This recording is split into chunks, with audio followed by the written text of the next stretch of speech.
self-control. Gravity is all that I know. She's over me. She's over me.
Ladies and gentlemen, boys and girls of all ages, around the world, wherever you are, I'm stealing the Beyond the Veil intro, but how you guys doing? Welcome to the Paranormal Portal. I'm your host, Brent Thomas, and I'm thrilled you're here. It is this fine Saturday evening, July the 7th of 2018, and you are here listening to the Paranormal Portal, and I'm glad you are. Thanks for being here.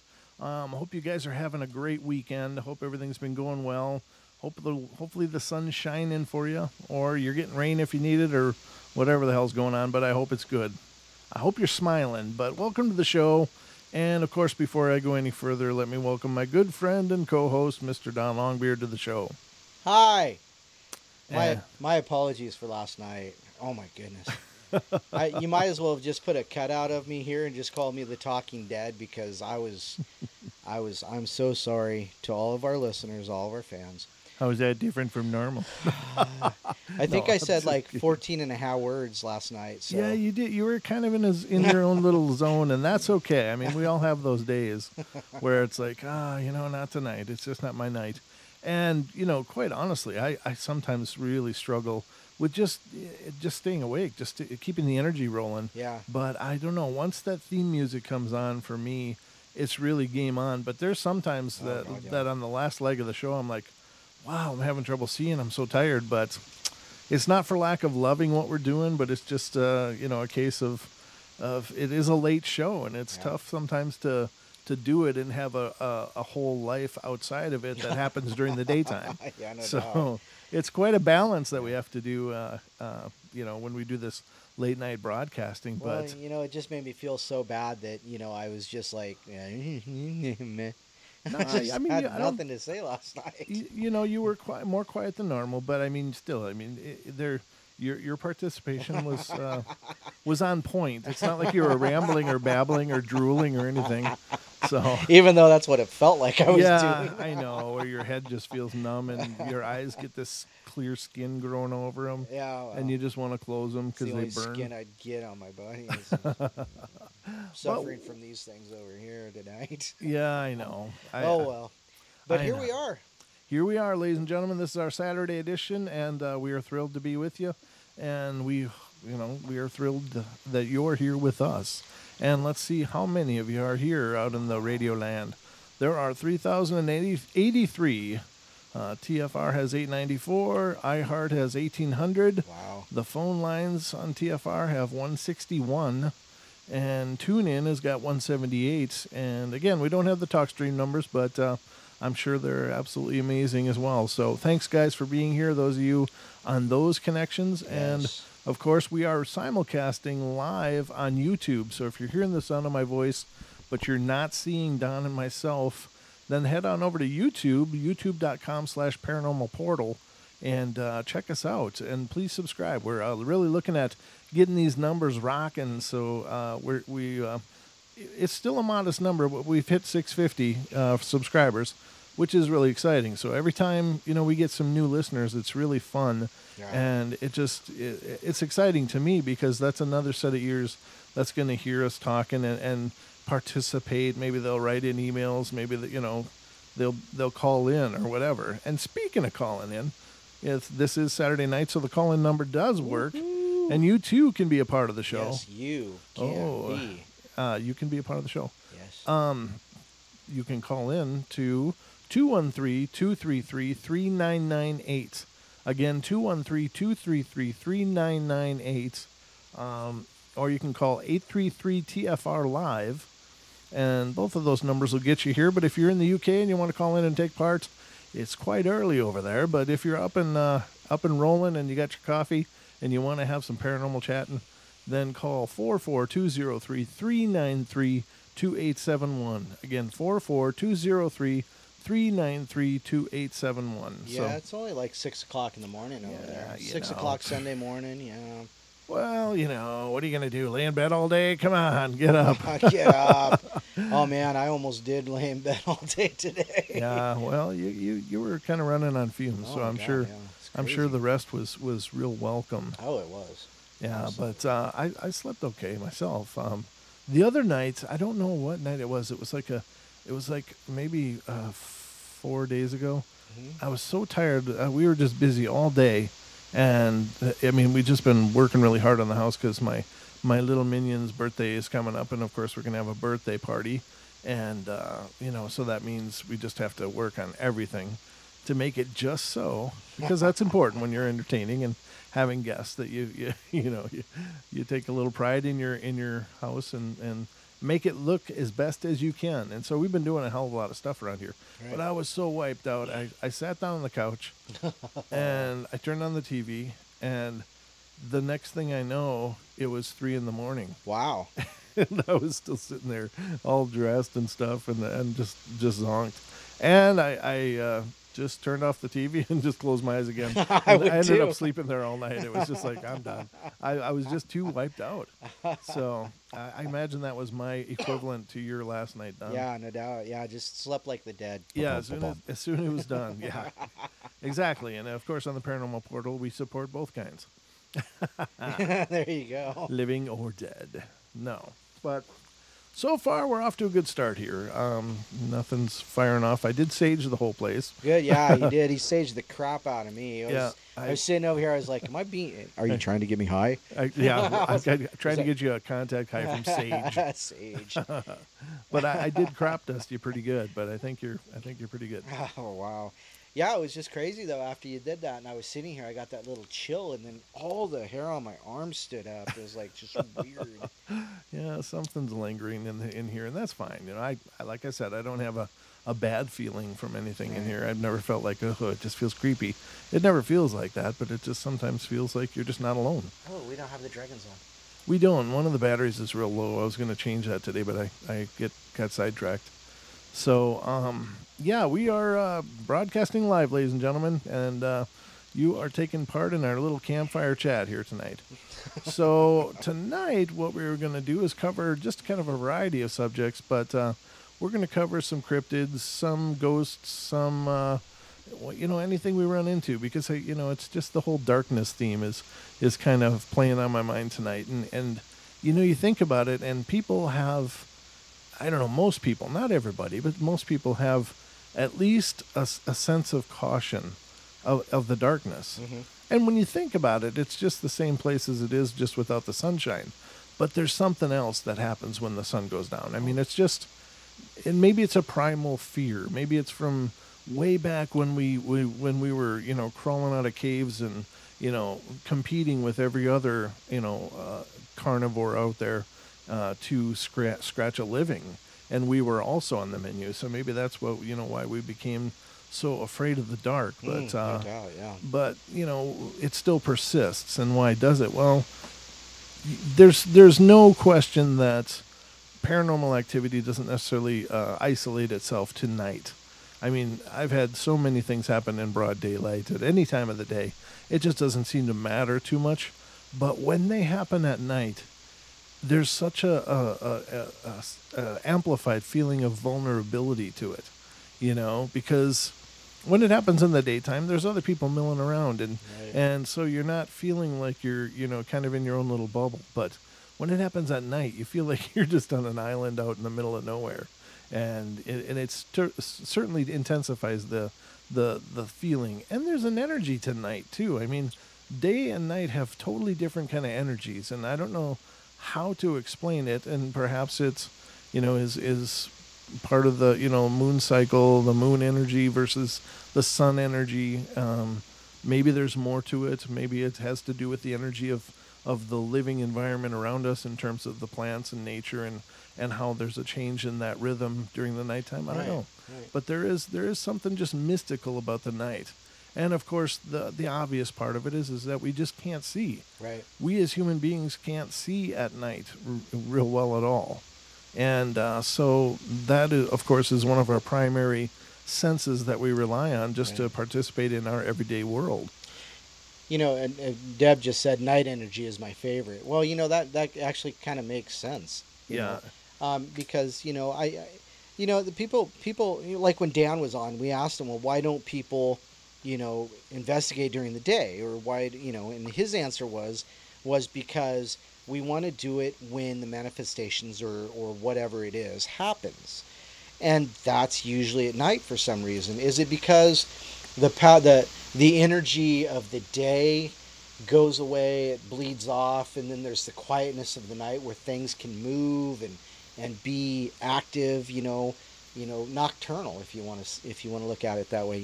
Is that the way, is that what the night can do for spirits or whatever that activity may be? Sure. And maybe their energy is amplified during the night from some reason. Right. And I don't think that that's exclusively true, though. I mean, manifestations certainly happen in the broad daylight. Sure, yeah. I would say depending on the energy of the area, like, say, a Civil War battlefield. Yeah.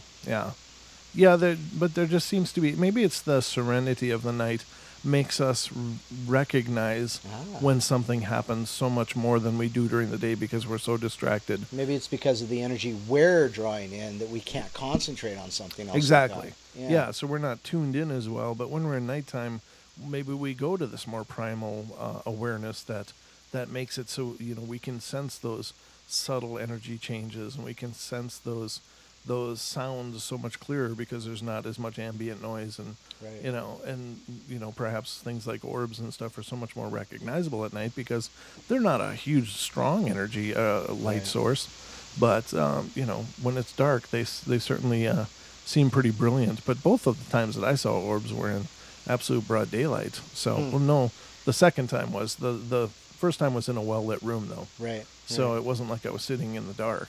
But anyway, very strange. And so we're going to cover that tonight, ladies and gentlemen. So sit back, relax, grab a beverage of your choice, and light a candle, turn down the lights, and I hope you enjoy the show. And, of course, if you want to participate again, you can certainly do so by calling in 213-233-3998. If you have a paranormal story of your own that you'd like to share, or experience of something that might have happened to you in the darkness, by all means, participate with us. So, right off the bat, Don, we had alluded to this yesterday on yesterday's show, but you were talking about some Bigfoot news that had been published in a magazine that Julia had given you. Yeah. Do you want to start off with that? Well, the other night when we had Bear on, we were talking about Bigfoot and cryptids and things like. Well, we were specifically talking about Bigfoot and Sasquatch. Mm-hmm. And Julia said that Sandpoint Magazine, one of our local magazines here in town, had an article written, and it's Sandpoint Magazine, like this. This is it. This is the new one. Nice. And so it says. What does it say here? It says Signs of Sasquatch. Now, they did a nice little write-up on here, and I just kind of want to hit some high spots. Now, the person who wrote this apparently had some kind of a sighting. Now, it says they were rafting the Moye River in May, so back in May, and they saw an unusually tall, hairy figure striding through the pine trees on the riverbank. And they snapped a picture of it, and there's actually a picture in here of it. But if you look at the picture, it just doesn't look right. It looks like somebody's walking on stilts in a fur costume. Oh. And it's because the legs are disproportionate to the rest of the body, and they just don't look right.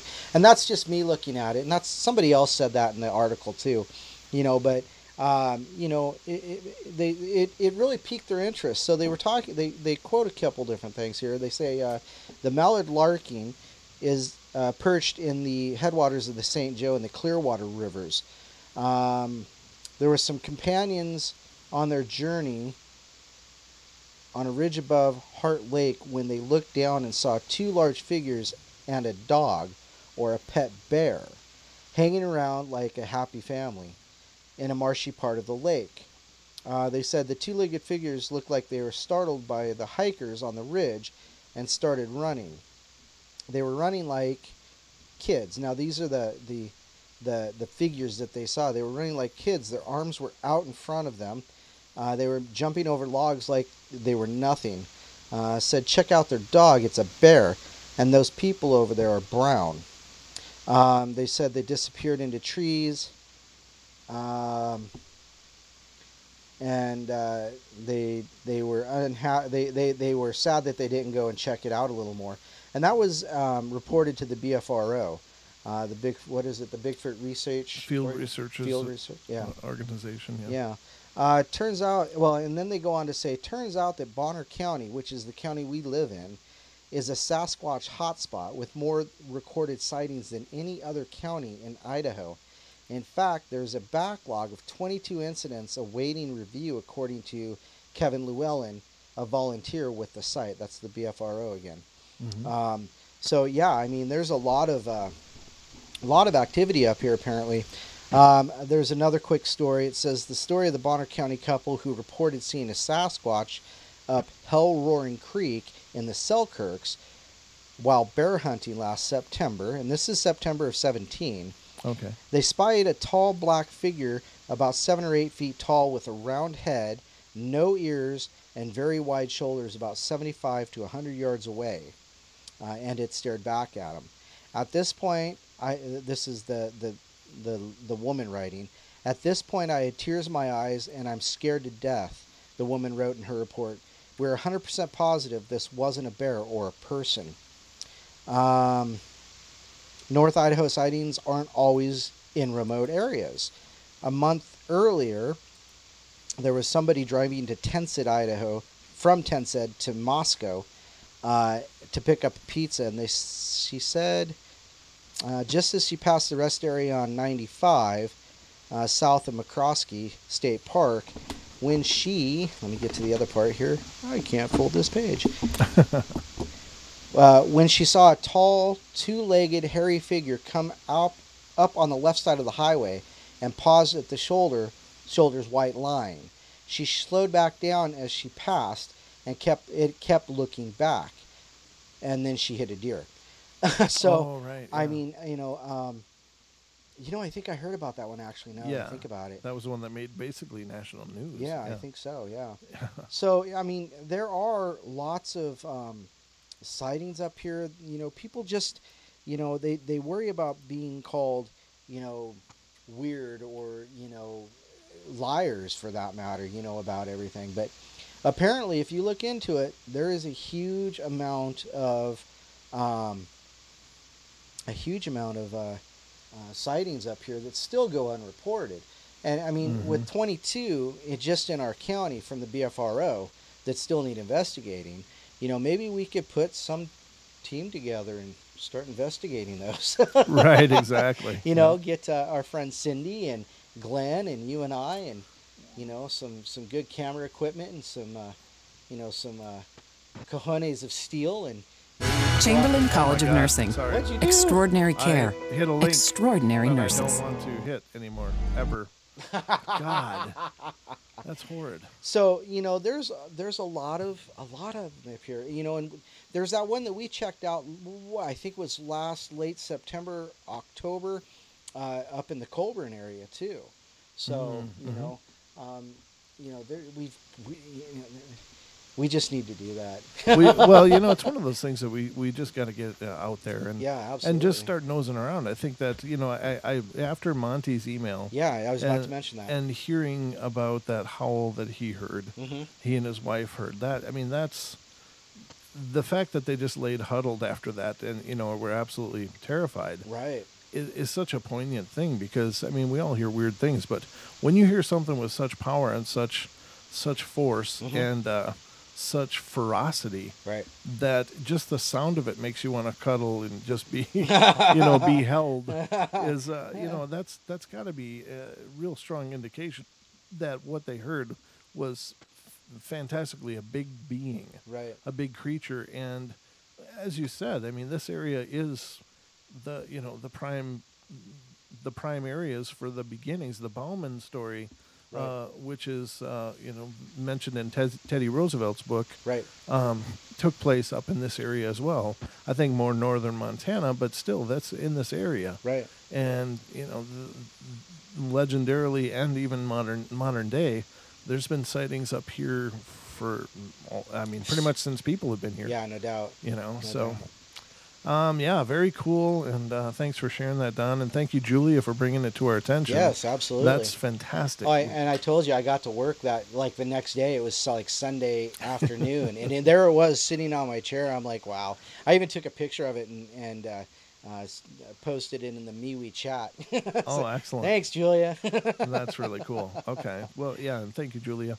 I've never checked out that magazine, but I don't know that it's necessarily a place that you'd normally see a lot of paranormal things. So that's really cool. And it's really encouraging when those kind of things make it into more everyday kind of publications. Right. Now, one of the pet peeves I have about most of the time when normal literary and news sources discuss topics such as Bigfoot, and I was talking about this to Bear when he was on. It's just like, it's this mockery. It's like, oh, and coming up, ladies and gentlemen, right. We'll see what's going on in the Bigfoot world. It's just this I don't know, intellectual dismissal of what could be one of the most profound discoveries of our modern era, is finding this unknown primate or this unknown being that lives right amongst us. Right. And I mean, what could it mean for understanding, perhaps if you believe in evolution, then it could be a strong indicator of what happened in the family trees, and lead us to better understanding. Right. If you just believe that there's so much more complexity and mystery still out there, and then that it's just a powerful thing. So to see that a respectful article was written in this little Sandpoint magazine, I think is awesome. Right. Yeah. Absolutely. Yeah. And it was just crazy. I mean, because I would have never looked in there for something like that. I mean, they've got some really interesting things in there about the local area, things like that. Mm-hmm. But I mean, to actually see something written up and somebody's belief open up, or the possibility of a belief open up, that's kind of an interesting, fun thing. So it really is. Yeah, that's really cool. So thanks again. And ladies and gentlemen, right now in Roswell, New Mexico, of course, is the festival going on there that commemorates the anniversary of the Roswell crash and all of that. So that is going on now down there. One of these days, I'm going to have to see if TFR will send us down there to cover it. No kidding. Yeah, that'd be great. Petition, send the geos an email. We need to do some field reporting. Can I have my allowance? No, but I do know a guy that's down there right now, and I've been checking out his progress on Facebook, and it seems really cool. So it sounds like it looks like it's just a regular festival kind of thing, but of course they frame it in the the alien and Roswell incident. So it's just another summer festival, probably with a lot of really expensive rubber aliens everywhere, but it's just a neat thing. Yeah, exactly. It's just a neat thing, and I really think something happened there that was incredible and was absolutely covered up and hidden away from our sight. Right. The whole weather balloon narrative doesn't begin to explain what happened there. Yeah. You don't send out a regiment of troops to recover a weather balloon. Right. And there's plenty of record to show that they had large groups of troops move in there in a hurry with big trucks. Quickness. Yeah. And then, of course, the initial admission by the person in charge, who was then superseded by another person who said, no, it didn't happen. You know, the first guy said, yeah, we've recovered a UFO. and they said, oh, no, you didn't. And then the next day, nope, sorry, it was a weather balloon. We don't know what happened. Silly us. Oh, you know, gosh. we always get those confused. We can't tell the difference.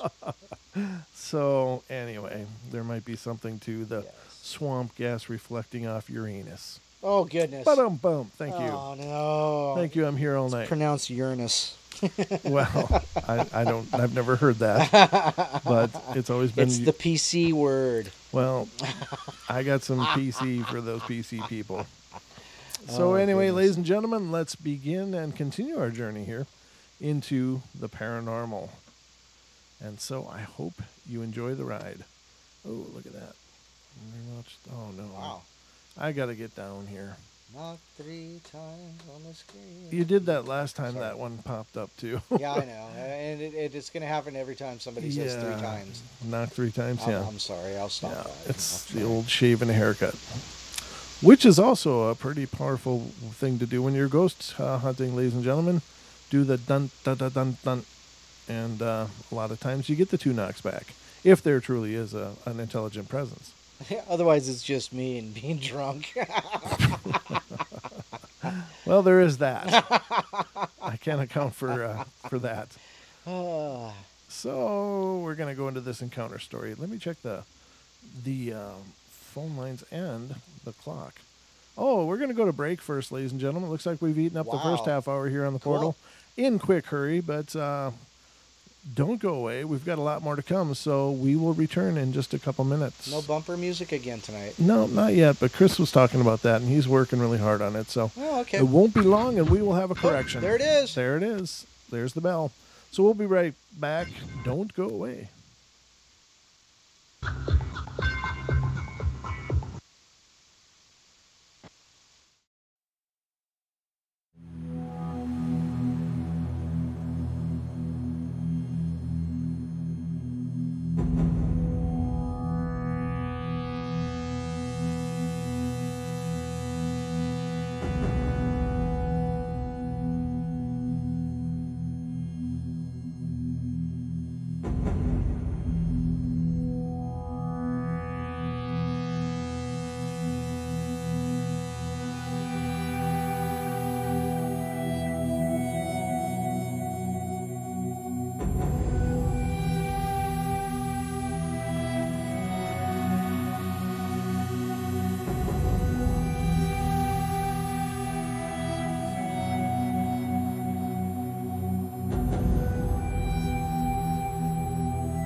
We are TFLR Frequency Radio.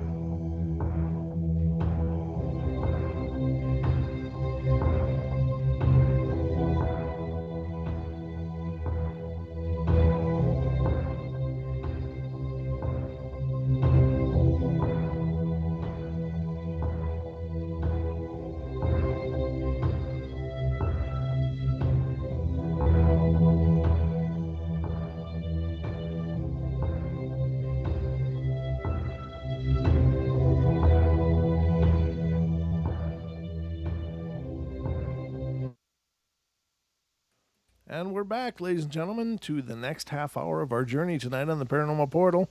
And hope you're enjoying the ride. We are doing our best to steer the ship, but nobody's in command of the portal. We just try to surf through it. And so far, it's going good tonight. We got a smooth journey so far. So that's going great. So, yeah, I was going to get into a story. But again, if you want to call in and be a part of the show, please feel free to call in. The call-in number is 213-233-3998. If you have a story of your own that you'd like to share, some kind of spookiness or whatever, we'd be happy to hear from you. So, let's get into this. Sensitive to the paranormal is the first one I want to read to you tonight. So, a few years ago, I fell asleep on the sofa in the game room. At around 4 in the morning, my chihuahua, who slept with me, started going nuts, barking and growling at the hallway. Woke me out of a dead sleep, and as I'm trying to get her to be quiet, I see something very tall walking in the hallway. The only way I could think to describe it is if you took a black, oily material and wrapped it tight over a skeleton. Wow. The fingers were long and pointed at the end, and it walked with a fluid motion. It was so tall that it would have had to duck to avoid hitting the ceiling if it had a head. The thing walked up and down the hallway 3 or 4 times and just disappeared. I didn't sleep much that night. Can't imagine why. Wow. If anyone knows what it might have been, I'd be happy to hear some theories. Some other potentially useful information is that I am sensitive to the paranormal, have been ever since I was a kid. This incident was the only one with that creature in particular, but I have had many more in that house. On several occasions, I have heard people, including family members, who were not present calling my name. I even had some growl my name in my ear as I laid down to sleep. Wow. Oh, that's horrid. I've even seen something that appears to look like my best friend but acts mischievous or even malicious. I could hear my friend talking crap on the video game in the living room, and then as I was hearing him talking, I saw what looked like him peek his head into my room and give me this creepy smile that nearly split his face in two. Wow. Oh, that's just rotten. Peter Pan. That's just rotten. Oh, God. That's horrible, but that's the whole story.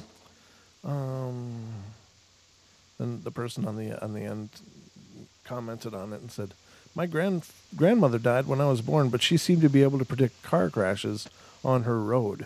While my sister predicted my birth and the death of my family friend, I too do quite often hear people who are not present call my name. This happens quite a bit when I'm alone in my house. In reference to your problem, the only thing I could think of would be a tulpa, which, if you don't know, is a powerful psychic entity created by a person's mind." Created by a person's mind? Yep. So it's like a thought projection. Okay. Yeah. All right. Yep. But perhaps a tulpa is a good explanation. That's interesting. That is interesting. I'm glad I read that subnote. All right. Talking sphere of light and group experiment. Ah. Sounds interesting. Let's see what it's all about. They're experimenting in groups. Boy. Oh, gosh. That can go sideways quick. Yeah, I could have brought it about 3 different ways. Yeah. But I chose to take the high road, Don. Excellent. I'll take Thank the you. low road tonight. Yeah. Don, you take the gutter. All right. About 12 years ago or so, when I was about 11 or 12, a sphere of white light appeared to me and started talking. The time of the experience was about 1 a.m., and I had been playing Pokemon repetitively, battling to level up my Pokemon. The only light in my room was my Game Boy Advance, so I was in the basement for hours in the same position, possibly in a semi-meditative state at one point. Who knows? All of a sudden I hear, hello? Hello? In a female voice, and I look up and see a sphere of light around the size of a soccer ball about a few feet away from me. I run upstairs immediately in fright of what had just happened and have wondered what it was ever since.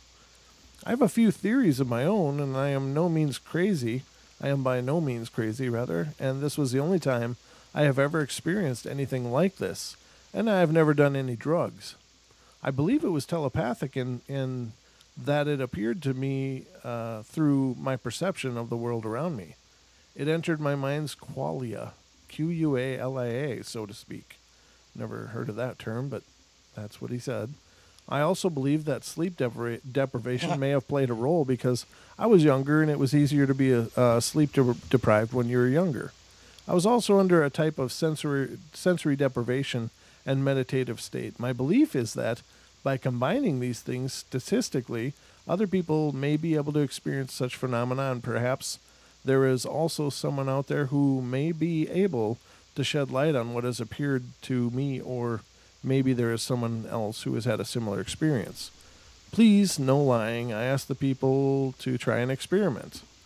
Sleep deprive yourself for at least 24 hours, then try the Gansfeld experiment and wild technique combined. Sleep deprivation makes the wild technique easier, and it has an effect on how well your brain is able to filter information. The Gansfeld experiment is a cheap sensory deprivation technique. At best, a few of you will experience something incredible, and at worst, many of you will likely experience a lucid dream. Interesting. I know that many people do use sensory deprivation in order to talk to people beyond. I'd really like to jump into a tank and really just experience it, because it's like, I've watched. There's been movies, like Jacob's Ladder. That was a crazy movie. There was Altered States with Judge Reinhold. Okay. I believe it was, and he went into a deprivation tank, and just all this weird stuff happened. No, it wasn't Judge Reinhold. I'm sorry. I retract that statement. But it was, and then Joe Rogan also talks about his experiences in deprivation tanks and things like that. Oh. And it just sounds like the thing to do. I would love to try it. I really would. Right. But I don't want to, they're getting to the point where they're trendy. I mean, because there's a spot in Spokane that has deprivation tanks that come float with us. As a matter of fact, I think it's called Float.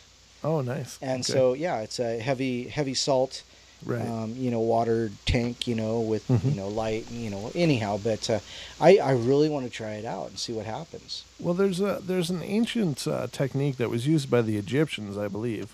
And it's kind of a mirror scrying technique, but essentially to mimic it today, you would just take a mirror in a dark room, no light at all, and just seal it off from any available light source, and put it in front of you, sit in a comfortable chair, and behind you, like behind your body, either light a small candle or have a 5-watt light bulb burning, and so that creates a light glow. An ambient light. Yeah, and many people have reported that it works, that they are actually have had conversations with people that have passed on.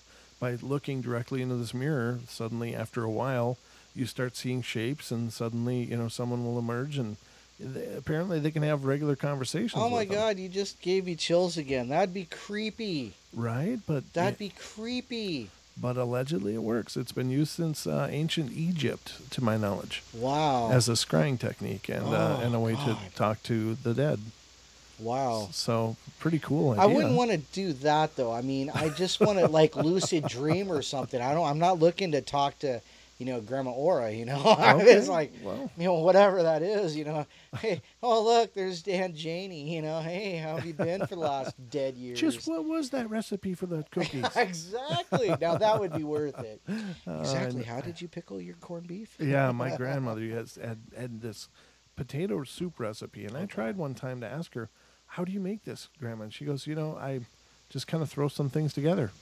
I said, well, how do you know what amounts to use? And she goes, I just eyeball it, and then when it tastes right, I'm done. There you go. She never would write it down. I never did, and of course she's now passed. And it was the most amazing. And basically, potato soup tastes like clam chowder without the clams. Right. The version that she made, and it was absolutely delicious. Right. It was just amazing. Awesome. And now, of course, she's gone, and I have no way of knowing how she did it. But I guess I could look up some different recipes and try to come up with my own. But there you go. I really miss that. But it was one of those things that it would be neat to see if there's a way to recover that. Yeah, no doubt. Well, I got to tell you, your potato salad is pretty smoking awesome. Oh, thank you. I appreciate that. Renee says it was William Hurt that was in Altered States, and that's correct now that you say that. Yeah. Okay. So William Hurt. It was it was crazy. It was crazy.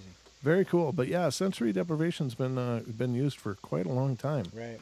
Well, that's weird. It kind of has this I thought there was something wrong with my browser, but it's a translucent effect on the browser. Oh, that is crazy. Yeah, it looked like, oh my God, what's going wrong? Crazy. So it's picking up the red from behind. Ah, creepy. Arg. But very cool. Very cool thoughts on that. Yeah. So it can be used. It's been used for a long time. What would happen if you look into it with that little light and go, Bloody Mary, Bloody Candyman. I'm sure nothing, because I'm not a real big believer in the whole Bloody Mary kind of phenomenon. But, I guess, again, if you believe in something, if you believe something's going to happen, then something will happen. Right. And, of course, fear will feed a lot of things into reality. Which brings me to the word qualia. Qualia, noun, philosophy. It's a philosophical term. The internal and subjective component of sense perceptions arising from stimulation of the senses by phenomena. Ah, okay. There you go. There you go. I just learned something new. I learned it. Don learned me good. No, Don should not try it in the basement. I could take my big chest freezer and fill it full of salt water. And you have your own deprivation tank. Come on over. Haven't you ever heard you don't play in refrigerators? Yeah, well. Don be trapped in there. Help. Yeah, I tell you, many a child lost their lives back in the day. No doubt. Suffocating in those damn things. Wow. That's why they got magnetic seals now. Except there's a lock on mine. Is there really? Yeah, on your freezer. One of my roommates had run down there real quick and locked that damn thing. Oh, God. Let me out, you sons of guns. No rent this month. Woo! I just cleaned your carport. All right, so let's get to the next one. Room 23 is the next one. Oh. Let's see. Okay. I give this... Okay, hold on. I've always felt compelled to help others. I actually find pleasure in doing so. So becoming a fourth-generation nurse was right in line with my life's purpose. Before finishing my degree in general health science, I chose to be a CNA for a bit to get my feet wet. This story is my first encounter on such level. Since I was small, I've always been able to sense things before they happened. I've even had dreams of winning lotto numbers, and I could sense a presence but never seen one. One of my favorite patients was named Rose. She was a feisty Italian woman that lived half her life in New York. Being from Washington, D.C. myself, we clicked well in this small, dirty road town in Virginia. Rose was a Catholic. She loved her religion. I'm a Baptist, so we had respect for one another. I cared for Rose for almost a year before her dementia started to peak its head. She began to need constant supervision, so her room was moved closer to the nursing station. Fast forward a week before Rose passed away one night. I was working, doing my rounds. I felt as if someone down the hall was staring at me. I turned around only to see an older man smiling at me right before he turned and walked into Rose's room. I ran down the hall yelling, "Hey, hey!" When I turned into her room, she was fast asleep, and her rocking chair she loved was rocking back and forth. I could feel a presence. Having a religious background, I just started to pray while walking around her room. Keep in mind, at this time I was only 23, but very aware of the beyond. The next morning upon waking Rose, she asked me Who was the man standing at her bed all night? With dementia, it's sad not to tell them they're seeing things. It's said not to tell them they're seeing things, etc. So I just told her, Rose, I must have missed him. That night I returned for my 11 to 7 shift. At around 1 a.m., Rose began screaming, "No, no, get out of my room." I ran as fast as I could, and I saw nothing but Rose was pointing past me saying, "Will you tell him I'm Catholic? No man should be in my room." Oh. I turned around holding her hand, and I said firmly, "You, in the name of our God, get out of here." I turned to Rose. She smiled and said, "Thank you." 2 nights later, I was scheduled to work, and I was happy to see Rose, but the CNA I was relieving told me that the night before, Rose had started screaming, "Get out," over and over. The nurse had to give her a medicine to make her sleep. I asked the CNA, did anyone pray? She looked at me strange and said no. After that, Rose had gone silent. Now she just stared. What I should mention is that when Rose was a teen, she denounced her religion. It was only her. Last 2 years, she was rededicating her life. She would cuss like a New York sailor. God, she made me laugh, and I loved her. I went in to see Rose, hoping she would speak to me, and I prayed and kissed her forehead. It was a silent night. That morning was New York's last time seeing Rose. Or I think it was supposed to be my last time. It's NY, but capitalized, but I think it was my last time seeing Rose. Right. As I brushed her hair, Rose looked at me, and she turned and pointed. I slowly followed her gaze and finger. I began to get chills. As I slowly looked to the corner, I dropped the brush and inhaled so deep, I thought my lungs were going to burst. I couldn't breathe. No way. What I saw was impossible.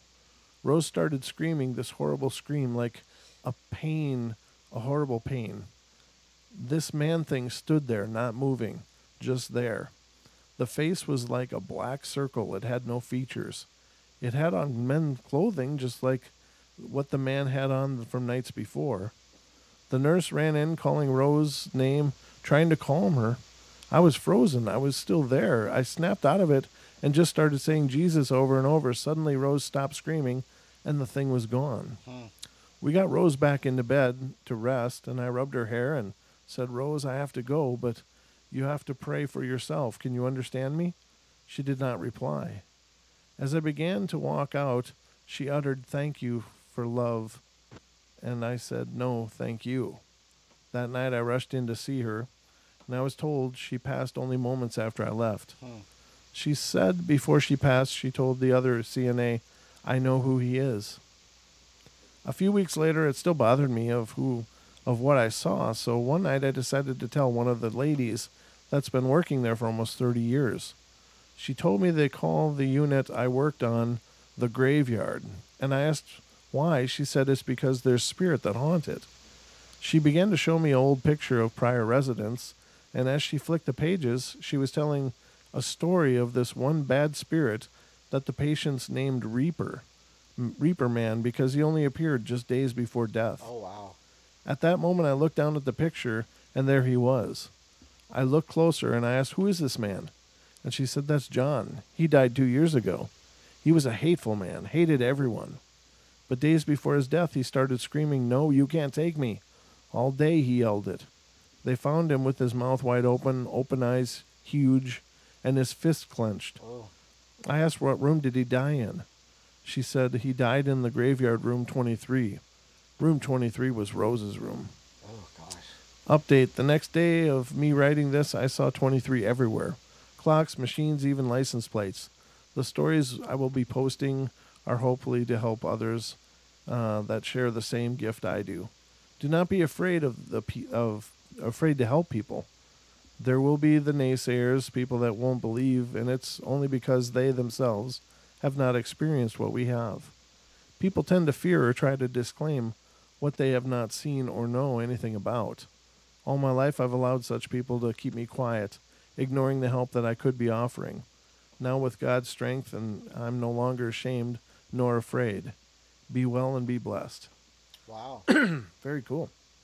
We know that she suffered from dementia, so, I mean, it could be part and parcel to a symptom to her dementia, though, but I don't know. It'd have to be a shared delusion then, because the nurse saw the figure herself on that last evening. Well, that could be due to that term that we just learned, qualia.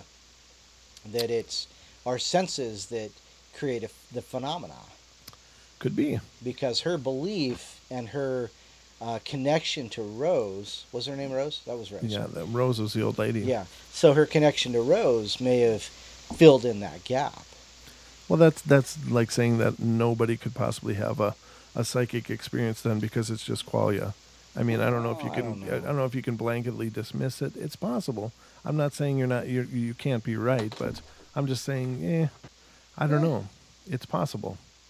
But I like to believe in those kind of stories, and maybe that's just me being optimistically hopeful about such things. But I've experienced a lot of weird things like that myself, and so I don't know. I don't know that I've been delusional or not, but maybe I have.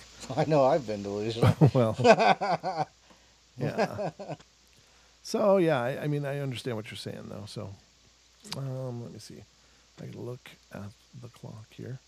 5 minutes, and we've got some calls. Wow. Who's on? All right, let's go to Texas here first. This is area code 817. You're on the air. Hey, it's Brandy. Hey, Brandy. Hey, how you Brandy. doing? Hey, I'm doing good. Hey, I've been wanting to call for a while because I have a really kind of, it's not really spooky, but I have a story.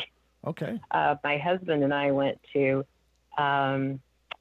what's the name of that town out there in Florida that's like really, really haunted? And I can never remember the name of it. Starts with an A. I'm sorry, I'm blanking. But anyway, it's very, very haunted. And they do ghost walks and everything through it. And we had a little fight on the way there.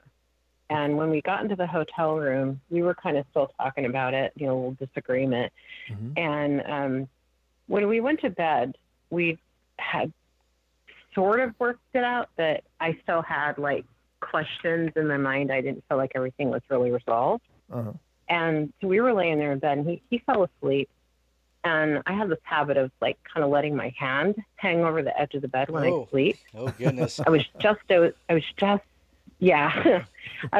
dozing off, and I felt him like take my hand and squeeze my hand. I'm like, oh, that's sweet, And I suddenly realized, no, he's behind me. Right. Yep. He's not like here where my arm is hanging off the bed, and I'm like, somebody squeezed my hand, and I'm thinking to myself, okay. And it was just this little squeeze, and then they let go. Wow, that's really and I'm cool. it was just like, it was comforting. It was weird. Now, was it warm I or laid cold? there and I'm like, oh yeah. I'm sorry, what? Was it warm or cold? Did you notice any chill in the air? It was warm. It was warm. Yeah. Okay. No, not at all. It was warm. Yeah, the hand was warm. And I just laid there and I didn't say anything. And I'm like, I'm going to pretend like that did not just happen. Oh, but no doubt. I have not been able to let go of that since it happened. Well, that's a like sweet I said, memory. it was just kind of comforting. Yeah, exactly. And that was like the perfect time for it to happen, I suppose. Yeah, no doubt. That's crazy. But... Yeah, and I'm thinking, okay, whatever it was, they were probably sitting there listening to us fight, and they felt sorry for me, right? It's like, I got your back. I got your back. It's that vulnerable moment. Let's take advantage. Oh, yeah. Don just made it creepy. Yeah. It's like you with your hand. Which one of you was it? Was that you, Don, where your hand like kept falling on your face and you were scared? Oh, yeah. It was pulling my hair. Oh, That's actually happened a couple times. It's crazy. It really is. He's got the haunted hand that pulls his own hair. Man. Alien hand syndrome. That's exactly what it's called. Right. That was it. I was laughing so hard when you told that story. You got to tell that again sometime. You'll have to refresh the funny. audience for that one, Don. Definitely. That's awesome. It's a possibility. It was just creepy. I'm just laying there.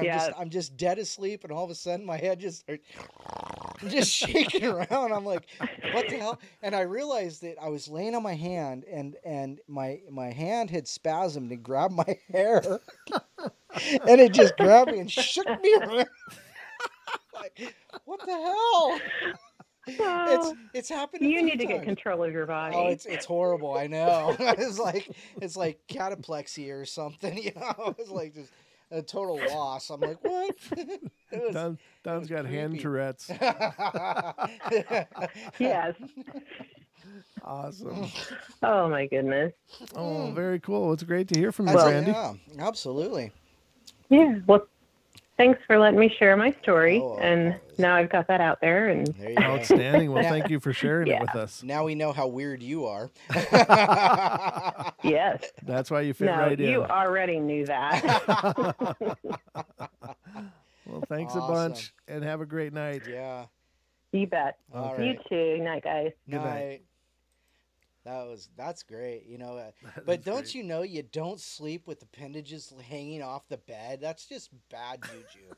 You don't do. Yeah. We also got Sean on the line too, but Sean, just hang on there. We're just about to go to break, so we'll get to your call right after break, brother, and we will see what's going on in your land as well. What does it mean if I've got a ladybug crawling on my monitor? It means there's a bug in the house? I don't know. There's a bug in the house. I don't know if ladybugs are a profound symbol or not. I got something in my eye. My fan is blowing down here, and I got some dust or something in my eye, so sorry about that. But we're going to take a break, ladies and gentlemen. Don't go away, and we'll hit the next hour of the Paranormal Portal. We'll be right back.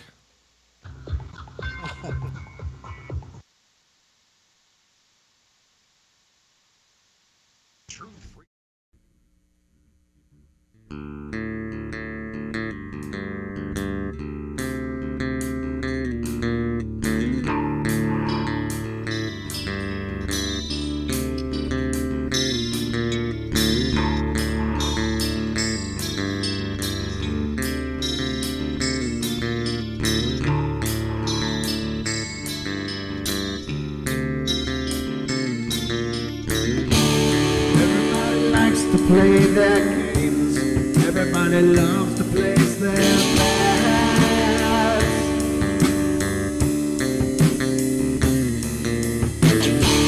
They don't understand the price I paid. They don't care to comprehend.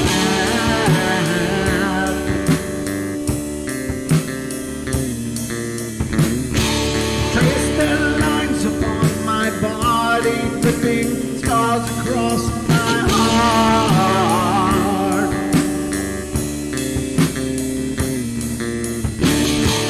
Raging anger boils inside me as their lies keep falling apart.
With my silence, I am not a stupid boy.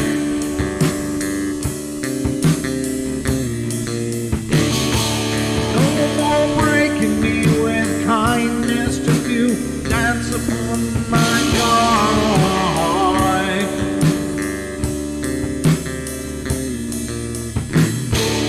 Leading me with empty promise, you're just another fucking mess.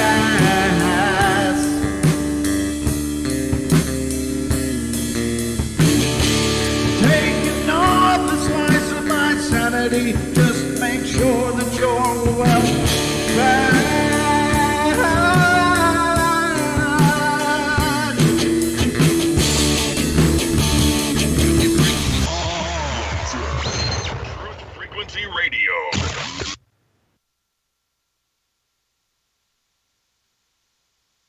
looks extraordinarily bad.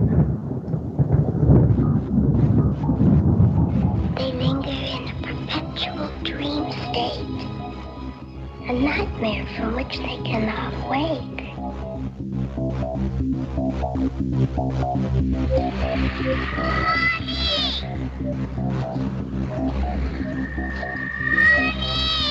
I can't see you, Mommy. Where are you?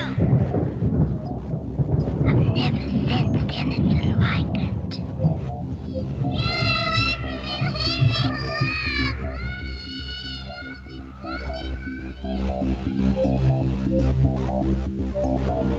Carol Ann is not like those she's with. They're attracted to the one thing about her that is different from themselves. Her life force. It is very strong. It gives off its own illumination. It is a light that implies life and memory of love and home and earthly pleasures. Something they desperately desire, but can't have anymore. Right now, she's the closest thing to that. Poltergeists are usually associated with an individual. Hauntings seem to be connected with an area. A house, usually. Poltergeist disturbances are of fairly short duration, perhaps a couple of months. Hauntings can go on for years.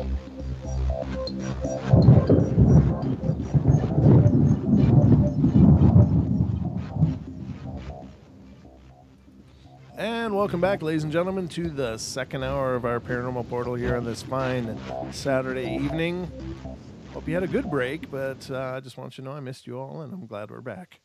So welcome back to the show, and let's get to the call board, because Mr. Sean is waiting to hear from us, and we're waiting to hear from him. You're on the air, Sean. How you doing?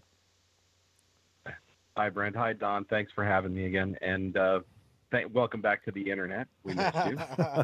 Thank you. We missed being on the internet too. I'm telling you, it just was a crippling. Yeah. Ladybugs and honeybees, if they land on you, is supposed to be good luck, and there's supposed to be a poem that goes with it when you have a ladybug on you. At least in England, ladybird, fly away home. I can't remember all of it. My English mother was with me for not being able to remember it, but you're supposed to blow on them and they go back to where they came from, and you're supposed to secure your good luck that way. Oh, well, in that case, hold on. I'm sorry. I'll look it up sometime. Well, hold on because it's on my finger. Hold on. So I'm supposed to blow it? Okay. You're supposed to. There You're supposed to say the poem and then blow on it, and it goes home and goes back to its kids. And I thought it. It's okay. That's how you're supposed to secure your good luck. Well, there we go. I don't know. Usually you want it to go outside where it can eat aphids, but maybe I'm wrong. Well, Anyway, thank you for reading my story the other day. I know it's inordinately long. I should have pared it down for you all if I'd known you were going to read it. I really should have. Oh, that's okay. I mean, it was the reason why I'm calling in, of course. Sorry, go ahead. I said it was a great story. It's just unfortunately it was written, it was such detail, which is wonderful, and that's what I like when I read a story personally. But just for on the show, it was just like, wow, this could go on for a whole show. Yeah. Yeah, I'm sorry. No worries. And the creature that I dealt with at the end of the summer. This is really funny because I shouldn't say funny. This is really interesting. Is I went home to America on August 29th, 1977. The Enfield haunting began 20 miles from my grandfather's home. Oh, wow. August 30th, 1977. Ooh, that's creepy. So right after I left. Oh. Yeah. So this is all the stuff that was going on that I was seeing apparently was becoming more common that year because of whatever it was that was getting stirred up. And I don't know if you read to the end, but that thing, I didn't know it had a name. It actually does have a name. I keep forgetting it because it's Welsh, but it was called the Angenfil Kisgadal. Wow. So forgive me if I can't say that 5 times fast. The Angenfil Kisgadal. And the history of it goes way back to Arthurian legend, when supposedly King Arthur did battle with it, along with several other creatures. So I was very surprised. Wow. It actually had a name. I didn't know. Angenfil Kisgadal. I've got to remember it. I probably won't in 10 minutes. But this thing, I'm terrible with names. Since I've seen you guys so many times, I remember your names, so that's a good thing. That's good. Same thing with Joel. Like I told you on the interview, if I hadn't seen him repeatedly for a year, I wouldn't remember his name was Joel. Right. And well, I can relate to that because I have the same issue. I have an issue with names too. It's real tough. It's my personal dyslexia. And so when my family, we were in England, we went to Wales, was like right before we were going to go home. We ended up extending the stay because my grandfather died. And but we went to Wales to go visit some second or third cousins that my mother wanted to see, Glennis and Roy. And I didn't want to go see them because I'd been being menaced by this whole, we're going to put you in the room where the ghost stays, because they had a room in their house where if any male slept in the bed, well, usually above the age of children, but I knew that meant I was going to see it anyway, would be shaken awake and menaced out of the house. No man could sleep in that bed. Oh. Well, I look back now and I think it would have been fortunate if I had encountered that instead of what I did, which was once again the Angenfil Kisgadal. So I'm trying to mnemonically make myself remember this thing. Sure. And I was a kid, just a 5. I woke up, not in that room. It was actually in the room to the right of it. They never actually put me in there. Mm-hmm. And everybody was downstairs. They were talking about stuff, and it was the middle of the day. So it's not exactly bump in the night, but might as well have been. And as I'm sleeping and as I'm laying in the bed, I get up, and I've been told, well, you probably had sleep paralysis. No, you don't wake up in the position I was in after from sleep paralysis.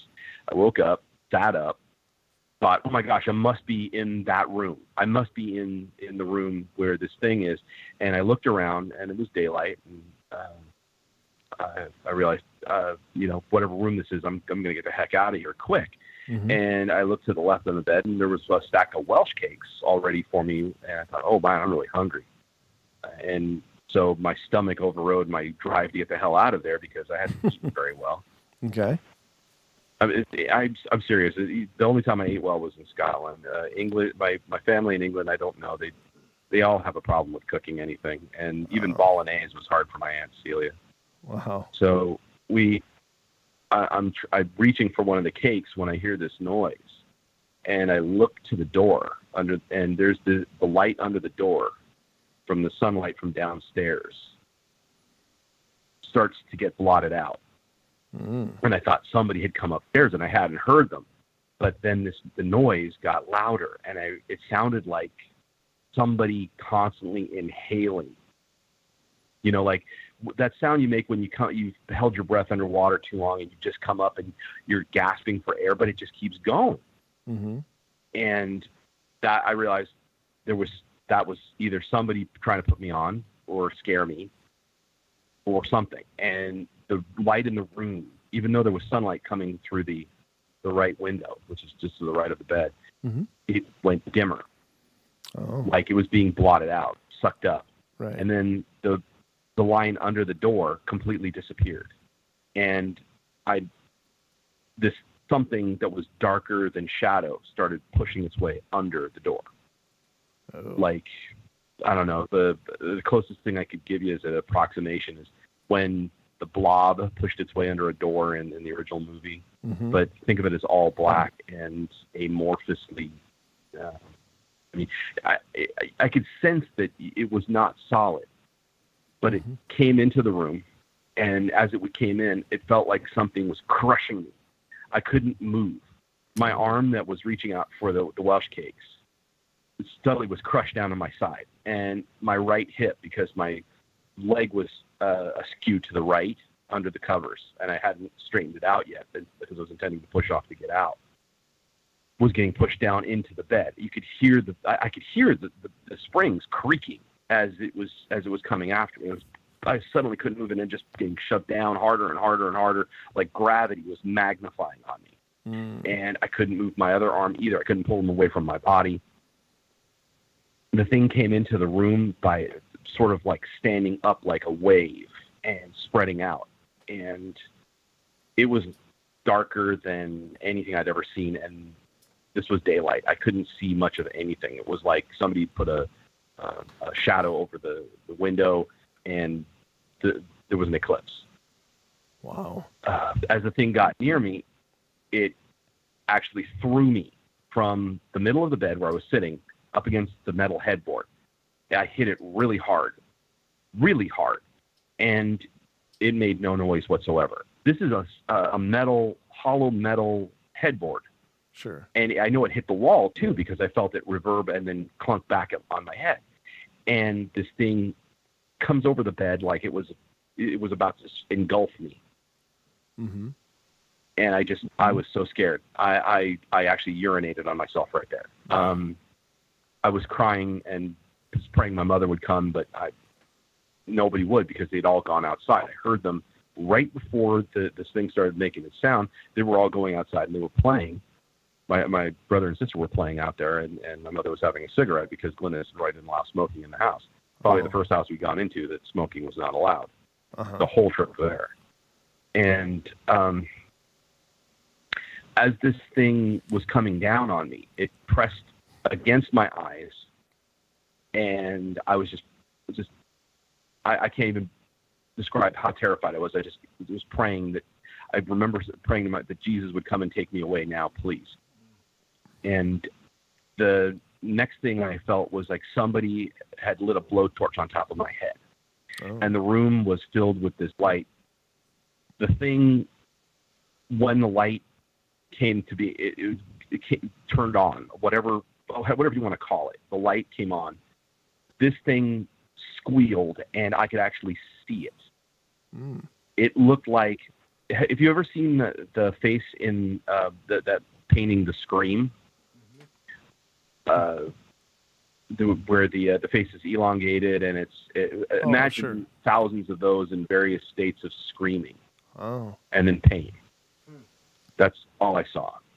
Years later, when we watched a schlocky movie that was a remake of The House on Haunted Hill, there's a creature at the end that, when it appears, looked very much like it. Not exactly, but enough to, while my wife and I were watching it, make me jump out of my chair and back out of the room, because it really set me off. All the bad memories just came right back, heart racing, palpitations, terror, everything. Very similar. Yeah. And this thing, it just ran from the light in the room, dove back under the door, and disappeared. And when just a few seconds later, I'm thinking to myself, I got to get out of here. Right. As I reach for the edge of the bed, I passed out. I don't remember what happened. I know I fell, and that was it. That's all I remember. And then 3 days later, I'm suddenly come to myself, and we're in the car heading, my Aunt Sonia's little green car, heading back to her house in North London. 3 days gone. It took me quite a while to get everybody to tell me enough to be able to piece things together. I'm guessing I just ran on autopilot. I don't know. Everything was, I guess I was acting semi-normal. I ate a lot of food. I remember having a stack of Welsh cakes in a box for when for the trip back to London. That were all for me, because my sister didn't want to eat any because she was practicing for gymnastics and she wanted to be the next Nadia Comaneci. And I don't know if your microphone's working. And that was probably the most terrifying thing that has ever happened to me. And at the age of 5. After that, this thing, I believe, followed me home because it kept affecting my family, but it never did anything to me again. When I was at home, back in Los Angeles, when the thing would come around, the light because I sleep in a bunk bed underneath my brother, there would be a light that would appear in the underneath the bunk, and my brother would say that I was playing with my flashlight, and it was like it was testing to see how close it could get. and then it would go away, and the light would go away, and I'd tell him I'm not playing with any light. And but every time it would appear, I knew that the thing was trying to get close, and it would scare the hell out of me. Wow. Yeah, that's horrible. That's a horrible experience for sure, and I'm glad you made it out of that.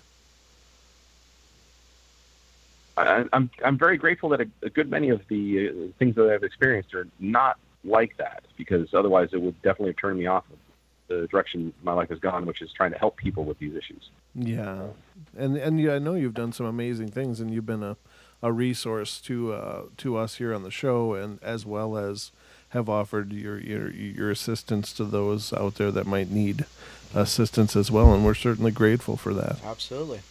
Yep. Yeah, and most recently helped Diane. I'm very grateful for you guys putting me in contact with Diane. Diane, love you. I'm looking out for you.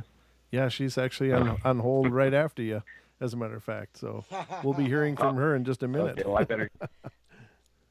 I better make way then. Thank you very much, everybody, and you all have a great night. All right. All right, brother. Thanks for calling in and being a part of the show, and we'll talk to you soon. Thank you for having me. All right, good night. And that brings us to you, Miss Diane. How are you doing? Hey, love to you, Sean, too. And gotta say, yeah, I am wearing the eye, okay? Just so you know. It's on me. It's been on me continually for a couple days now. So, the way that I'm hearing it is, or in my mother's voice, it was, Shell has said, ladybug, fly away home. Your house is on fire and your babies will burn. But anyway, yeah, my mic's out again. Here comes my thoughts on darkness and why it is possibly a time when things happen. Well, for one thing, it's a time when we don't feel to have as much of an advantage as we usually do. Because when it's light and when we can see, we feel that we generally have the upper hand. But we depend so much on our eyes, on our vision, that when it gets dark, suddenly we realize we may not have the upper hand. Yeah, exactly. You're right. Because our senses just aren't, our senses of smell and hearing and so on are just not as sharp as an animal's. But, and that's actually almost like a herd instinct thing, too. I mean, daytime animals get nervous at night, too, and tend to cluster together in the evening. But sure. There may be more to it than that, though. Piecing things together, those creatures that we call either, and I don't care whether you see them as criminal interdimensionals or aliens or you just call them demons, whatever you want to call them, a lot of them come from a darker place, and they like the dark, and they actually have trouble with the light. Some of them cannot see very well in bright light. And that goes back a long ways to such an extent. There was a story that goes back to the slavery days when they used to have lynch mobs and stuff. And it was very dangerous to be a free black person. Right. You would, there was an orphanage, I believe it was an orphanage. They heard, the lady who ran the orphanage was warned that a group of men was coming to their place, was coming to the orphanage to kill them all. Oh, geez. And she told the children, put on every light in the place. Light up everything we've got and make it very, very bright. Because to her way of believing or her way of being taught is that evil doesn't like the light. And actually, it turned out that as soon as the men got there and saw the place all lit up, they kind of lost some of their. They ended up not doing anything because it was just too brightly lit, I guess. A lot of times this is why dark deeds are done in the darkness, is because, and maybe why they're called dark deeds, is because these creatures that influence people in a negative way really do prefer darkness. Their senses work better in the dark.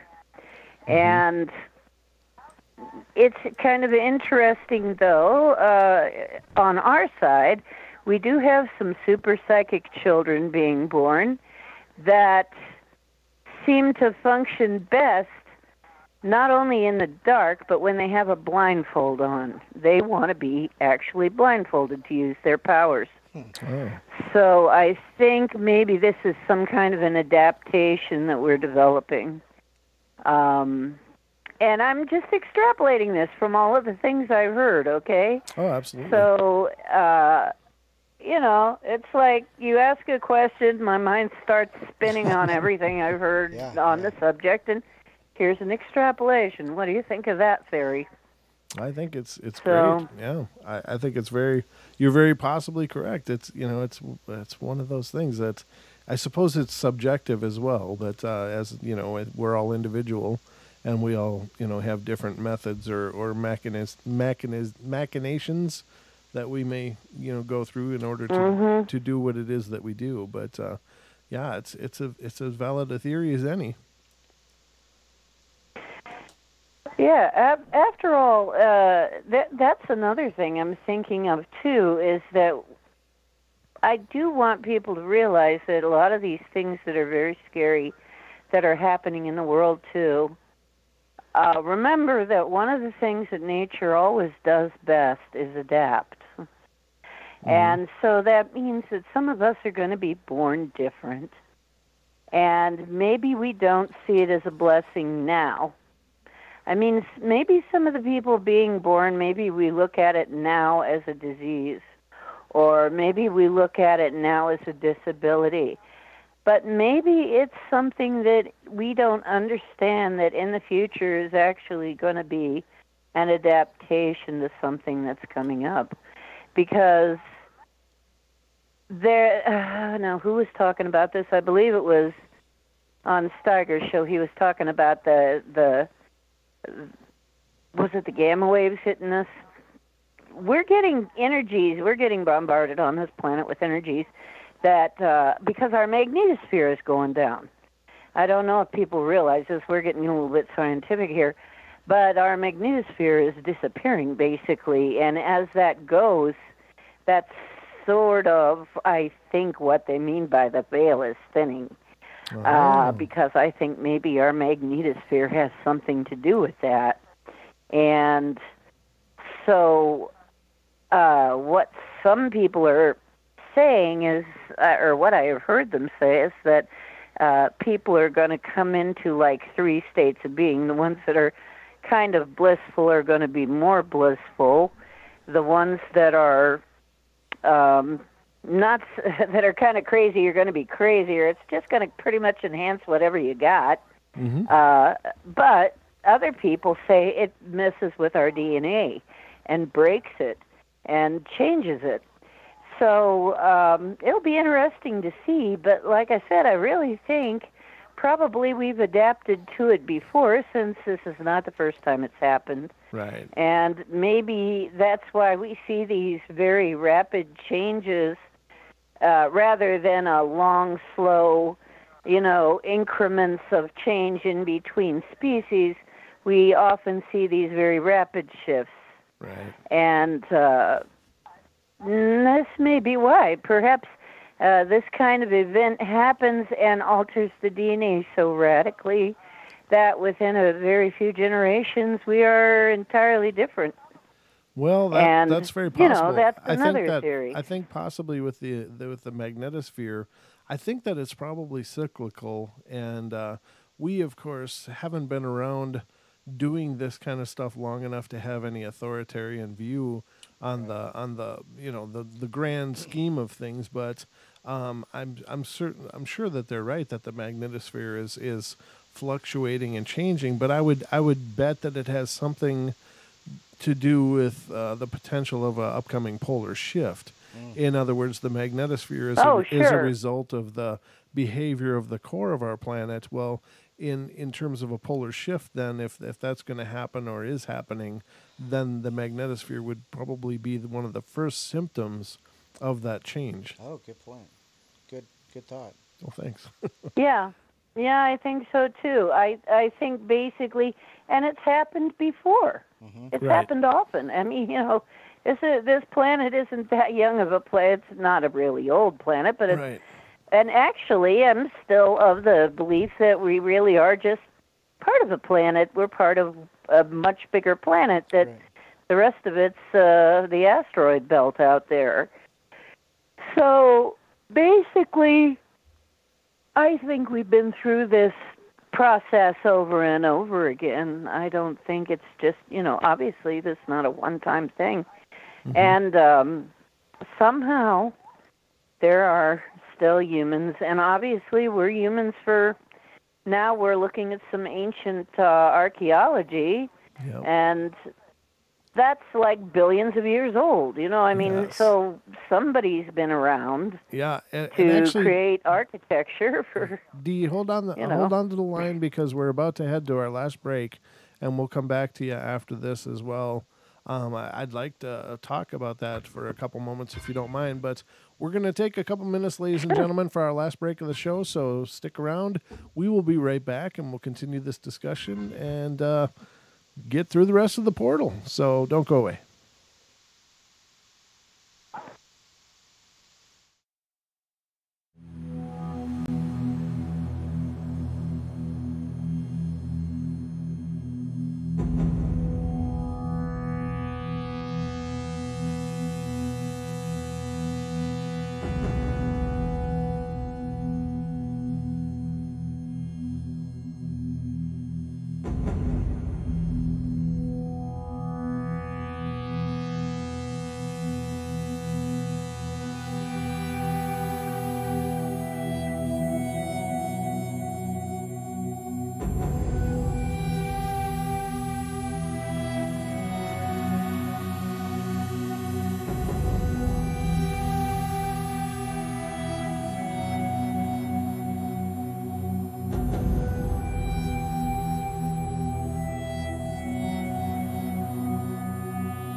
And welcome back, ladies and gentlemen, to the last half hour of our show tonight. It has gone extraordinarily fast again, but it always does here on the portal. We know there's a space-time anomaly that accompanies the show every week. That's for sure. It does. I mean, there's just no way that it should go this quick, but it does. It goes so quick. But we hope you're enjoying the show so far. And as we're going right now, we're in the having a call with Miss Diane Swiger, a regular listener and friend of the show for a long time. Welcome back, Miss Diane. Hi. Well, we were talking about a little bit about ancient archaeology, and while we're talking about how old our species actually is, which is probably billions of years, and odd that, we still look like, if we look the same as people from billions of years ago. Isn't that interesting? It is. They've got pictures of I've not people seen that any. look like us. Who has those pictures? Where have you seen those? Well, I mean, carved into walls and stuff. They looked like us. Okay. Ancient people look like us, a lot like us. Well, yeah. Only they weren't always the same size as us. Oh. They were much bigger. Here's the interesting thing. I had a lot of stuff, and I mean a lot of stuff, on the tablet that got stolen. My tablet got stolen, and we determined that was actually an attack. It was like, Sean and I were looking into it, and some people were looking into it, and people were saying that was actually, there was a lot of information there that I'm not sure I got it all uploaded to the cloud. I had videos and stuff that I was trying to upload, but I had so much trouble with my service. I've been having lots of trouble with my tech, with my internet and everything. Boy, I can relate. It's just been crazy. I can relate to that. So, yeah, it's been really wacky. So I didn't really get everything done, but I had stuff in there about mud fossils, and I had stuff in there about the mud fossil phenomena is really cool because once you start to be able to see that way, to be able to see the people with the faces the size of a mountainside, then, and you realize that the earth is littered with bodies. They looked a lot like us. Not all of them looked exactly like us, but they all basically had, a head and 4 appendages, and tended to be at least vaguely, some of them very human looking, but just very much larger. So that's the freaky thing. The other freaky thing that will come out in my video when I get it done again, and I have to redo all that, and a lot of my poetry went too. A lot of my poetry, Bowie was helping me write poetry. Anyway, he was helping me write songs. Well, he's going to help me write them again, and they'll be back. But anyway, there was a lot in there about how I had found, there's the way that you tell that something was biology is did it bleed? And the blue blood, the spent blood, the arterial blood will look different from the vein blood. The red blood usually gives you an iron oxide red. The blue blood usually ends up black and hardens up, and so when you see that coloration in something, it was once biology, especially when they sometimes break open a stone and there's blood in there. Liquid blood sometimes they even find. And we know that it doesn't take that long to fossilize something because there's actually something called the limestone cowboy that is a foot and a leg in a boot that was made in the 50s or something. And, so it's like we keep thinking of fossils as being something that takes millions of years, but it really doesn't. So it really makes you wonder, what are we not being told? I mean, one of my teachers kept saying, we've forgotten who we are. We have amnesia. We've been trained to have amnesia. We've been trained not to see things. Yeah. But once you start looking differently, I mean, once you get the ability to look at things in that way, and perceive that way, you start realizing that the whole planet is covered with mud fossils, that these were people, these were animals, these were living things at one time turned to stone. And that in your collection of stones, in fact, this eye stone that I posted in the Paranormal Portal, you know, that stone with an eye on it, that I painted an eye on, is actually a piece of biology. I mean, it's quite obvious. It looks meaty. It has the papery sort of skin stuff mixed in with the meaty looking red stuff and some black stuff. And I'm like, I was holding this in my hand going, oh my God, this was probably somebody's organ. And I also have a piece of spine. And then I also see that somebody else says a lot of spine pieces wash up on the beach where they are. So it's like, this really kind of hard to wrap your head around, you know, at first. Right. But people the size of mountain ranges, but, you know, it just speaks to this bit that we have of relegating everybody else's history to the status of fables. And it's not. I'm really beginning to believe that a lot of these so-called fables are actually history that we have been denying. We're in denial because we don't want to believe that. Well, and there's a lot of evidence out there that shows that there's been civilizations in the past. If you look into things like the London Hammer, and it's one that I bring up often because to me it's just one of the most compelling, you know, cases of you know, this ancient history that seems to have been buried and is now resurfacing. But for those of you that may not know, the London Hammer is a couple in London, Texas, were on a walk. Walking their dog, I believe, when they saw this weird stone, a large stone with what looked like a wooden handle coming out of it.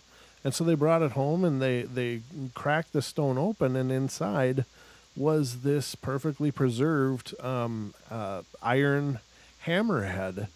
And the rock that it was in was dated to be about 300 or 400 million years old. And so it was, you know, it was something that just defied all understanding of history. And whether or not you believe in that, you know, I don't know. But apparently they had it pretty well checked out, and even including the handle was so old that it was carbonized, it was charcoal in some places and petrified wood in others. And so it was extraordinarily old. And there are other artifacts out of time, is what they're called. And if you look online, you'll find whole segments and video series of people that have found these weird things embedded into solid stone, such as screws or machine pieces. There was a riverbank in Asia somewhere where there was mastodon skulls with pieces of machined aluminum next to them embedded in the sediment, and that had no explanation for how they got there.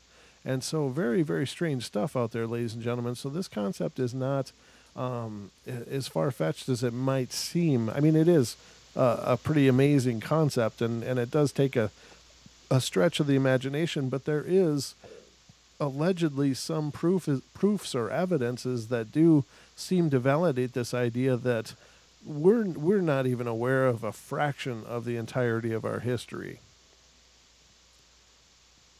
That is probably quite true. I think probably there are reasons for that, and possibly if we knew our whole history, we would maybe, well, knowledge is power. And people in power don't like to lose power. Somebody knows our history, I guarantee. There are people who know our whole history and don't want us to know our whole history for some reason, and probably because we would be very empowered if we knew. Yeah. Well, because, you know, you don't want the masses feeling too powerful, or they might try to set things right. Yeah, you don't want to turn the lambs into wolves. So, yeah. Very true. Yeah, you know, so, you know, there's that aspect, and then also another, here's another thought. Why are we still using fossil fuel? Well, it's interesting because a lot of things have actually been found in fossils, like fossil fuels like coal. I mean, there was some beautiful artifacts found in chunks of coal that what people would be burning, you know? What if we're actually burning a lot of artifacts by burning fossil fuels? Yeah, I mean, this was, you know, what supposedly the church did when they went on their raids of information and didn't want people to have information that conflicted with what they were teaching. And also, it looks like, what is it, National Geographic comes in and, who is it that comes in and... The Smithsonian? And grabs all the... Ah, it was the Smithsonian. That was it. I was trying to think. It was one of those coffee table magazines we always saw. And now they're saying that the Smithsonian comes in, grabs all the goodies, all the antiquities that could be, you know, that could lead people to understand what's truly going on with us, and puts them in a deep, dark hole somewhere where they're, you know, never seen by the public again. Right. And, you know, it's like, what are they so afraid of us finding out? Well, doggone, if they're that bound determined that we're not going to know, that makes me more bound determined that we ought to know. You know, I'm going to find out if I have to consult. You know what? That would be a great thing to consult. Yes, I think I am going to ask some questions of some very ancient beings. Yes. Okay, maybe it's time to ask those questions. So, those of you who are helpful to us, what is it that they don't want us to know? What is it about us and about our history that's so important and so empowering that we can't know it? I have some theories, but that is for another show because I know we're running out of time. That is a whole nother show. Anyway, love you guys. Love everybody. I love my para family. And we love you too, I am going to, as soon as possible, be putting out some more videos. Please check out my channel, and I'm going to try to live stream. I have get some Apple products so that they can't be as affected by some of this stuff. Don't count on that. Right. Yeah, Sean keeps, you know, kind of going, invest in Apple. It's harder to hack, you know. Yeah, well, but, that's true. I don't think so, there's many vulnerabilities. I'm going to try. Anyway, yeah, I'll do it. I mean, I'm going to keep trying. It doesn't matter what all happens here. I'm going to keep trying to do it. So you'll see me again. Stuff on my channel coming up again somehow. I haven't given up, and I won't give up. Okay? All right, my lady. Well, and I love you. We love you guys. We love you as well. You guys, but we love you all. All you guys are listening. All of me. all of those people my in you. Personalities. Oh, thank you so much. Okay. All right. Thanks for calling in, Diane. We appreciate it. Bye. Good night. All right, good night. That was cool. I mean, it's good to hear from both Sean and Diane tonight. And it was great to hear from Brandy as well. That was really cool. Absolutely. We're down to the almost 10-minute mark. Can you believe it? Yeah. No. No. You know, it's funny that Dee brought up fossil fuels because right before the show, her friend Brooks Agnew was on a rebroad of rebroadcast for those of you that aren't familiar with the term. Right, a rebroadcast episode of Beyond the Veil, and he was talking about why we still use fossil fuels, which is a misnomer to begin with. But he boiled it all down to the oligarchy bankers. And it doesn't make money to not use fossil fuels. But keep in mind, he also has his Condor, his all-electric pickup. Right. Yeah, so... And he does, yeah. Yeah, so... But it's just funny how she brought that up, and he was talking about that before. It's serendipity. It is. There's some serendipity there, synchronicities and all.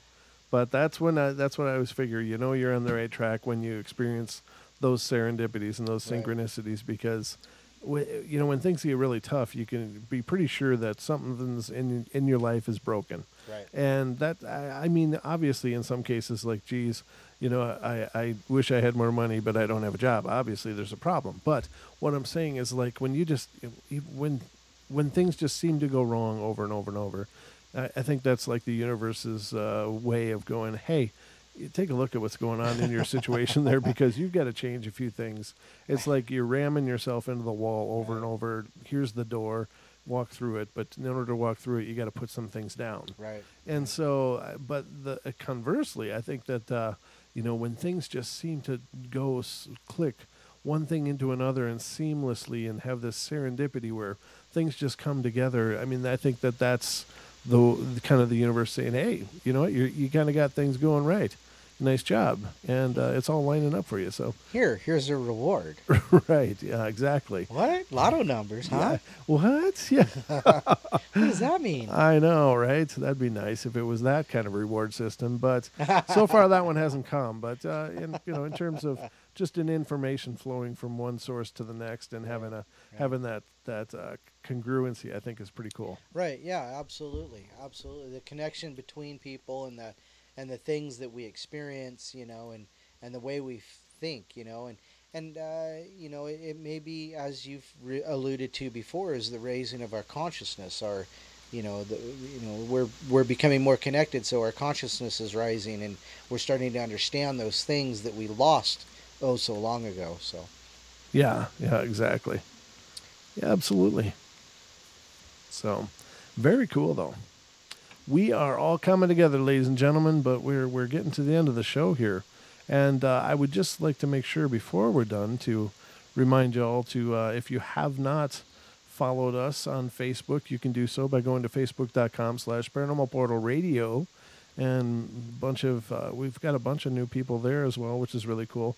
And again, a special thank you to Danielle, who has been really helping us keep an eye on that and keeping content rolling on that page. She's really done a great job, and just wanted to thank her publicly again. Oh, there you go. Yeah, well, there you go. And we are also on MeWe. We have the YouTube channel as well, which is youtube.com/paranormalportal. We're on MeWe. We've got DTube. Yeah, you know, I've been slacking off on that one, I'll admit. Oh. But DTube and DLive. Done. Step it up. Yeah, I know. But yeah, we have DTube and DTube Live as well. See, we're trying to spread the Paranormal Portal footprint all over the place. But you know, we really appreciate all of you guys that have put out the good word about us, and the word is certainly spreading and it's growing. But you guys are the driving force behind what we do. Mm-hmm. So thank you. This one's going to be a long one, so I won't have time to read that. But I have time to read this one. I got another tale here for you, ladies and gentlemen. This is called the taser sound. Last night at 2:35 a.m., I woke up because I had slept during the day, and I heard a sound. After a few seconds of wondering what it was, I thought I'd better write a record of it before I forget. Against the silent background of a very clear and loud sound of a taser. I think it's supposed to be loud. Loud. Yeah, it says L-A-U-D, loud. Loud sound of a taser. Like from Mars Attacks. Starting slowly at a constant volume and increasing in pitch and speed with an undulating high tone increasing in speed. Note, it was also sounded like a backwards recording of a breath because it ended very suddenly. It was about 5 meters away outside my second-story bedroom window in mid-air, 2:52 a.m., a brief low rumble lasting 1 second, very high up and up like a large plane, 2:54 a.m., further away but prolonged sound like a plane flying away.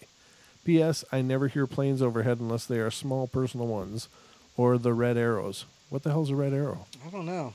I don't know what that is either. It must be some small commuter deal or something. But yeah, so there's a weird sounds. Now, a lot of you might be familiar with the weird sounds that people were reporting all over the globe in different areas, and these loud I don't know, they call them like the horns of Armageddon and, you know, different things. You've heard of those, right, Don? Right, yeah. And I think Ken, a regular listener of the show who's in Australia, had actually recorded them as well and shared that with us. And I'll have to talk to Ken to see if we can play some of his footage on the air, because that would be a great thing to share with you guys. But it's one of those weird sounds that doesn't seem to have any... we might have shared that before. Didn't we, Don? We've almost got to about that weird sound Ken recorded. Yeah, no, I don't remember covering that. It was kind of like, and I asked him. I remember asking him, "Geez, is that one of those things that the Aboriginal whip around on that rope?" The bull roar. Bull roar. But he said no, it wasn't that. But it was that was. That's right. Yeah, but we'll have to see if we can get a hold of Ken to use that on the show, because very cool, very cool. So a Red Arrow is a Royal Air Force aerobatic team. Oh, so okay. The Red Arrows. So a Red Arrow is by itself is just a... So I think they're referring to the sound of one of these jets that they use. Right, okay. Gotcha. So, yeah. Well, that's a weird thing. But there are anomalous sounds that are popping up all over the place. And certainly an interesting thing that I caught, and this is on Ghost Adventures tonight, and I thought it was pretty neat. And I was going to see if I can corroborate this in other sources, but they were doing a recording on one of their cameras, and they did catch this little girl humming, but just prior to her beginning to hum like a musical tune, they had this weird crackling in their recording. It was a weird crackling noise, like it was electrostatic for some reason. And I thought, wow, I wonder if that's common in electronic voice phenomenon. So I was going to talk to Dan about that and see what his feedback was of it was. But is there like a leading cue of some kind like that, of audio cue that kind of shows when those phenomena could be becoming to start? Good morning, Lichty. Lichty last just made it in the TFR chat. How you doing? Good to see you. Oh, thanks. Bushcraft Brutus says, a good show with Mr. Agnew. Oh, and then he says, really good show, guys, to us. So he been listening to the Beyond the Veil as well. And now he's listening to the Portal. So thanks, Brutus. We appreciate it. And, yeah, so just think those sounds are kind of cool. And I'm sure that the anomalies can be summed up. There's got to be some kind of leading indication of things like that coming up. You know what I mean, Don? Yeah, some kind of... Well, it's like, a storm's coming because you feel the atmosphere change and things like that, So some leading edge to say, hey, you know what? This phenomenon may or may not happen. But I was wondering, like, if in specifically like EVPs, and this occurred on the Ghost Adventures episode, which, granted, I know those shows are highly edited and stuff, but if they were being genuine in their approach and in sharing the evidence, there was the EVP of the little girl singing. Right. But prior to that, by just a few seconds, was this kind of anomaly in the camera recording, the audio, and it was like, is that when the phenomena was actually merging into the plane and able to, imprint? Gotcha. So I'm wondering if there's like a leading edge to a lot of these EVPs that somehow gets dismissed. I wonder if that's actually the clue and not an anomaly. Right, interesting. Yeah, I thought it was really interesting too. So I'll have to remember to ask Dan about that when I get a chance. And ladies and gentlemen, Dan Pruitt is our official paranormal investigator for the Portal, and he works with a group out of Kansas City, I think. And we're going to have to get in touch with him and get him back on the show. Right. In short order, but I know he's been extraordinarily busy as well. So. Oh, yeah. 'Tis the season. It is. It's the summer season, and everybody's going a million different directions. But I know Dan, he is extraordinarily busy with his job, and it's just got him going all over the place. He's just been jetting all over the place. So, very cool. Let's see if I can. Wait, we got a minute left. A minute. Oh, did your mic go out again? Oh my goodness. Yeah, ladies and gentlemen, I replaced. Wow. Oh wait. Hey, there it went. What did you do? I pulled it out of the clip. Oh. Well, Okay. that's strange. Now it's on again. I've changed the mic cord. I've changed the microphone itself. Yeah. Just very strange. I don't know what.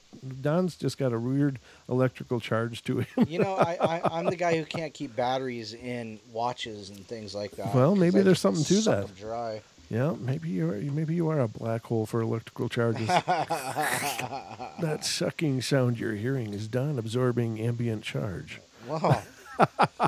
Wow, if that's the case, I should have been wide awake last night. Yeah, I know. There just wasn't enough electricity in this hemisphere to keep you awake last night. Yeah, no You doubt. were spent. But, ladies and gentlemen, thank you so much for being here for the portal. That about wraps it up for tonight. We love you all bunches. Be good, be kind, be nice to each other. Hope you have a great rest of your weekend. And we'll be back on Wednesday night for more of the Paranormal Portal at 7 p.m. here on YouTube only. If you're on iHeart, TuneIn, TalkStream, or TFR Live, we will be back on Friday, Saturday. But stick around for Into the Microcosm with Jimmy Jean. I'm not sure if they're live tonight, but they'll be coming on regardless. So there you go. Love you all dearly. Be good, be kind, be nice, and we'll see you on Wednesday. Wednesday night. Woot, woot. Love ya. 10 years old. And one of the millions of